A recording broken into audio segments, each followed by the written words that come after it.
ఇప్పుడు వచ్చిన మీ అందరికీ యేసుక్రీస్తు పేరిట శుభాకాంక్షలు తెలియజేస్తాం. ఆదికాండం 3వ అధ్యాయం 16వ వచనం.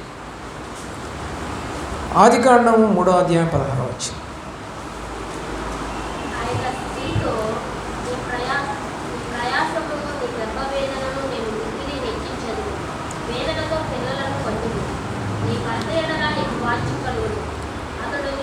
ఆ ముందు మాట చాలండి. దేవుడు శారాకి శాపం పెట్టాడు. ఇదేంటండి, దేవుడు శాపం పెడతాడా? పెట్టాడు. చెయ్యొద్దన్న పని చేసినందుకు ఏమని చెబుతున్నాడు శారా గురించి? నీవు నీ గర్భఫలం వేదనతో నువ్వు కంటావు. శాపం కూడా పెడతాడు దేవుడు? అవును, ఆయన మాట వినలేదు కదా.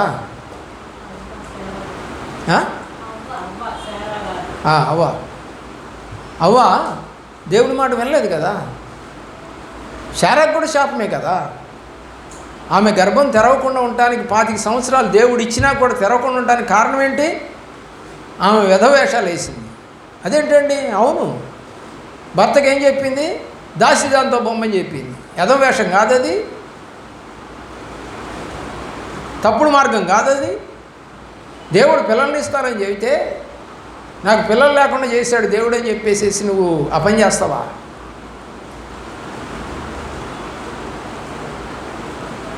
అవ్వ చేసింది తప్పే, శారా చేసింది కూడా తప్పే. లేకపోతే ఈ కష్టం మనకు ఉండేది కాదు. ఈ రోజున ఇష్మాయిల్ అనేవాడు ఉండేవాడు కాదు, ఈ కష్టం ఈ బాధ ఉండేది కాదు మనకి. దేవుని యొక్క ప్రేమలో ఆలోచించండి. సంఖ్యాకాండము 12వ అధ్యాయం. స్త్రీలు చేసిన తప్పులు, స్త్రీలు నడిచిన నడకలు ఈరోజు మనం మాట్లాడుతాం. 1వ వచనం నుండి 3వ వచనం దాకా 12వ అధ్యాయం.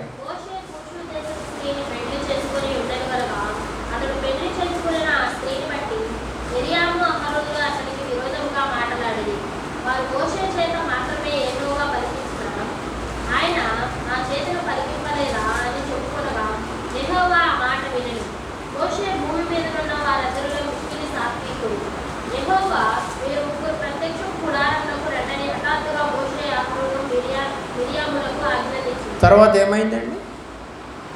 కుష్ఠరోగం వచ్చింది. ఎవరికండి? మిరియాముకి. ఎందుకండి? దైవ సేవకుడికి ఎదురుగా ఇష్టం వచ్చినట్టుగా మాట్లాడినందుకు వాళ్ళు సొంత అక్క కావచ్చు, అన్న కావచ్చు, దైవ సేవకుడికి నీతిగా నడిచే దైవ సేవకుడికి ఎదురు తిరిగితే దేవుడి కోపము వారి మీదకు వస్తుంది. ఆ కింద భాగంలో ఉంటుంది. ఆమె కుష్టు వస్తుంది. కుష్టు వచ్చిన తర్వాత అహరోను పాపాన్ని ఒప్పుకుంటూ ప్రార్థన చేస్తాడు. ఇలా ఆలోచించి చూడండి, ఆ మాట ఉంటుంది అక్కడ. చూసారా? అంటే ఒక దైవ సేవకుడు, నీతిగా ఉండే సేవకుడి మీద కనుక నువ్వు తిరుగుబాటు చేస్తే ఎవరు పట్టించుకుంటారంట? దేవుడు పట్టించుకుంటాడు. గుర్తుపెట్టుకో. నువ్వు అవాకులు చెవాకులు ఏమైనా వాగావేమో సేవకుడి మీద, ఏది నీతిగా ఉన్న సేవకుడి మీద, దానికి పర్యవసానం కుష్ఠరోగం అనుభవించింది మిరియాం. దాని పర్యవసానం అహరోను ఇద్దరు కొడుకులు చచ్చిపోయారు. ఎన్ని చెప్పాలి నీకు? దేవుడి మాట వినకపోతే జరిగే కార్యక్రమాలు బైబిల్లో రాయబడి ఉన్నాయి. ఓ స్త్రీలారా, నేను స్త్రీల గురించే మాట్లాడుతున్నాను ఈ రోజున. దేవుని ప్రేమించండి. రూతు గ్రంథం 1వ అధ్యాయం 10వ వచనం.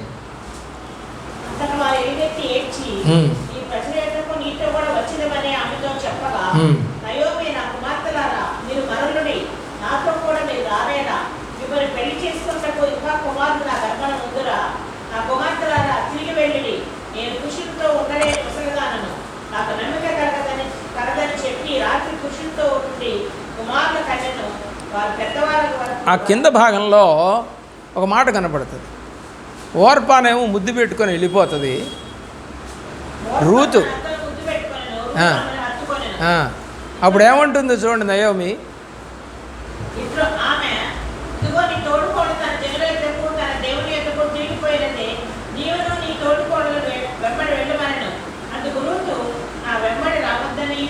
చాలు. ఆ తర్వాత మాట ఒకటి ఉంటుంది, ఏమిటంటే ఆమె నాతో రావటానికి స్థిరమైన మనసు కలిగి ఉన్నది. ఏ మనసు కలిగి ఉంది ఇప్పుడు రూతు? ఏంటంటే ఏం కుదిరిందంట ఆమెకి? కష్టములో ఉన్నటువంటి అత్తకి తోడుగా ఉండాలి. మీరున్నారా అలాగా? మీ అత్తకి తోడుగా, కష్టాల్లో ఉన్నటువంటి అత్తకి తోడుగా, బాధలో ఉన్నటువంటి అత్తకి తోడుగా. ప్రియులారా, వాక్యాలు మనం ఏరుకోవాలి, ఎత్తుక్కోవాలి, ప్రార్థన చేయాలి. ఆమె అత్త, పిల్లలిద్దరు చనిపోయారు, భర్త చనిపోయారు, నువ్వు విధవరాలుగా ఉన్నావు, ఒక్కదానివి మళ్ళా మీ ఊరు వెళ్తానంటున్నావు, ఎలాగా? పెద్దదానివి అయిపోయావు నువ్వు. ఎందుకంటే పిల్లలు పెద్దోళ్ళు అయిన తర్వాత కదా పెళ్లి చేసుకుంది. మరి ఎలాగ చేస్తుంది అత్త ఇప్పుడు?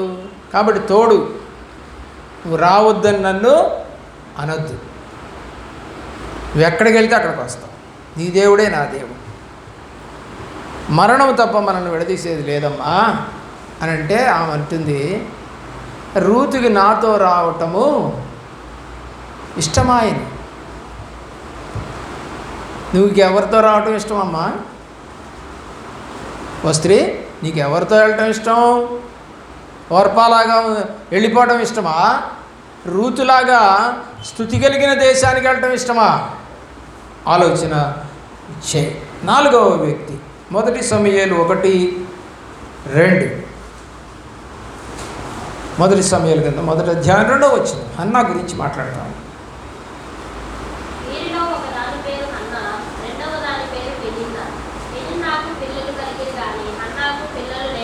ఇప్పుడు ఆమె 10వ వచనంలో ఏం చేస్తుందో చూడండి.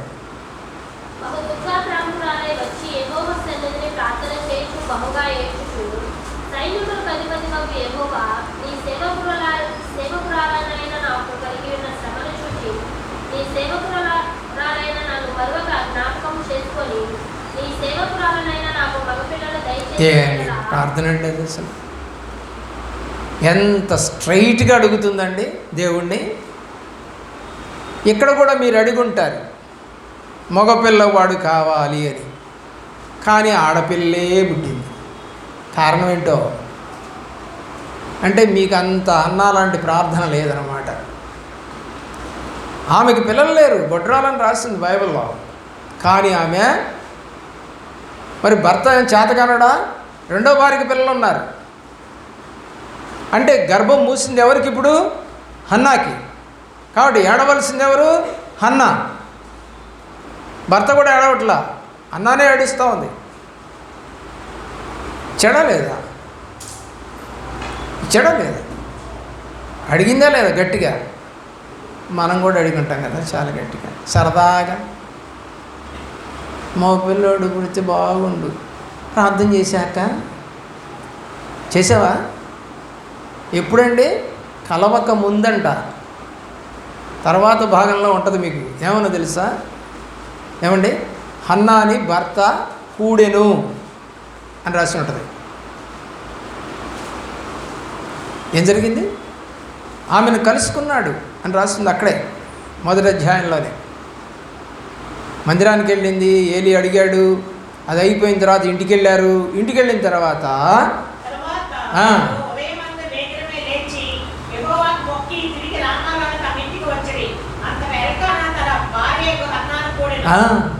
ఎప్పుడండి ప్రార్థన?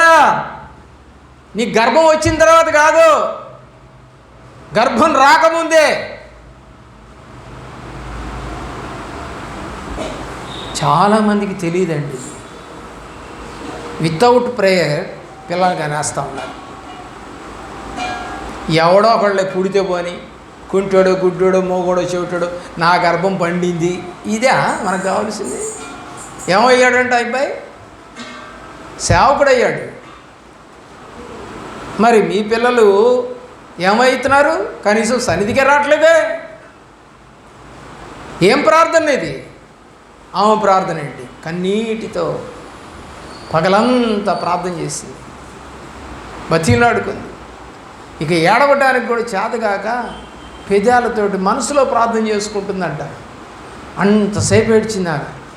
మనం ఒక 5 నిమిషాలు ప్రార్థన చేయమంటే మొదటి 2 నిమిషాలు మాత్రం హల్లెలూయా హల్లెలూయా అని కేకేస్తాం, 3వ నిమిషం నుంచి కిందకి పడిపోతాం. అవునా కాదు? ఆలోచన వచ్చింది. తర్వాత మొదటి సమూయేలు గ్రంథంలోనే 25వ అధ్యాయము 3వ వచనంలో అబీగైలు కనపడుతుంది మీకు. అబీగైలుకి ముందు చూపు కలిగినటువంటి అమ్మాయి మంచి పిల్ల. భర్తతో పిల్లలు ఉన్నట్టు కనపట్ల, మనకి నాబాలుతో పిల్లలు ఉన్నట్టుగా కనపట్ల. చదవండి 25:3. 18వ వచనానికి రా. 18-19.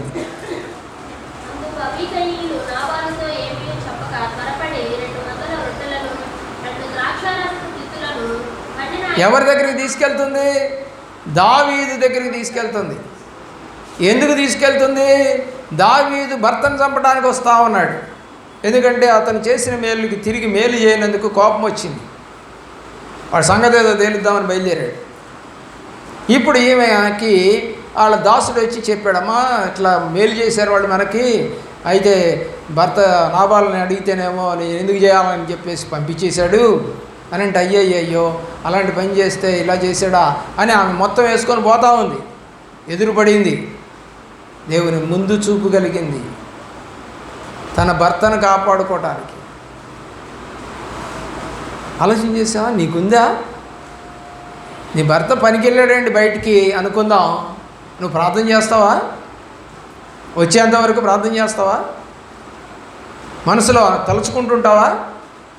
లేదు అని అంటే నీలో దేవుడు ఆత్మ లేదు అని అర్థం. దేవుడు ఆత్మ లేదు అని అర్థం. ఇంకొక మాట చెప్పి నేను ముగిస్తాను. 2 రాజుల గ్రంథం 4వ అధ్యాయం 8వ వచనం నుండి షూనేమీరాలు కనపడుతుంది. దైవ సేవకులను చేర్చుకునే విషయంలో ఆమె కోరికలేం కోరలేదు అతన్ని. ఆయనకి సేవ చేయాలి, దైవ సేవకుడికి సేవ చేయాలి అంతే. దానికోసం డబ్బు ఖర్చు పెట్టింది ఆమె. గది కట్టించింది, మంచం, బల్ల, దీపం అన్నీ రెడీ చేసింది. ఖర్చు అవుతుంది. ఆలోచించండి. చదవండి 8వ వచనం.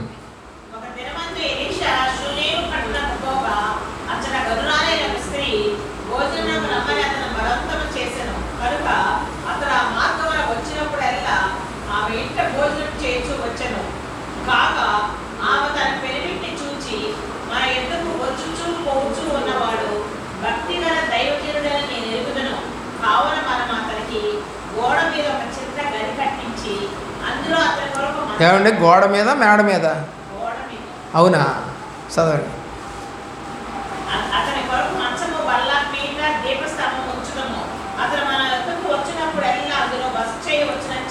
దేవుని ప్రేమించిన పిల్లలు, ఎంతమంది దైవ సేవకులు నువ్వు చేర్చుకున్నావు? ఎంతమందికి నువ్వు భోజనం పెట్టావు? ఎంతమందికి నువ్వు ఇంటికి పిలిపించుకొని ప్రార్థన చేయించుకున్నావు? ఆమె ఆశ చూడండి. డబ్బులు ఉన్నామండి, పిల్లలు లేరు కాబట్టి ఈయన పిలుచుకుంటే మనకి పిల్లలు పుడతారని అనుకోవట్లా. ఒక దైవ సేవకుడికి ఒక రెస్ట్ పొజిషన్ లేదు. వస్తున్నాడు, ఆ ఇంటికి తిరుగుతున్నాడు, వెళ్ళిపోతున్నాడు. పాపం ఆయన పడుకోవడానికి మంచం లేదు, ఒక స్థలం లేదు. ఎంత ఆశ అండి! ఇలాంటి స్త్రీలు ఉన్నారా? మార్తా మరియలు యేసు ప్రభువుని ఇంటికి తీసుకెళ్ళారు. మా ఇంటికి రాయ్యా అని తీసుకుపోయారు. ఈరోజు దైవ సేవకుని ఇంటికి పిలిపించుకుందామనే ఆలోచనలు కలగటలేదు ఎవరికి. ప్రార్థన అవసరం లేదు మాకు. మా కుటుంబంలో దైవవాక్కు వినపడకూడదు, ప్రార్థన వినపడకూడదు. మేము భ్రష్టులమైపోయినా పర్లేదు, మేము పనికి వెళ్ళాలైనా పర్లేదు, మాకు మేలు జరగకపోయినా పర్లేదు, సేవకుడు మా ఇంటికి రాకూడదు. మేము పిలవం, మేము భోజనం పెట్టాం.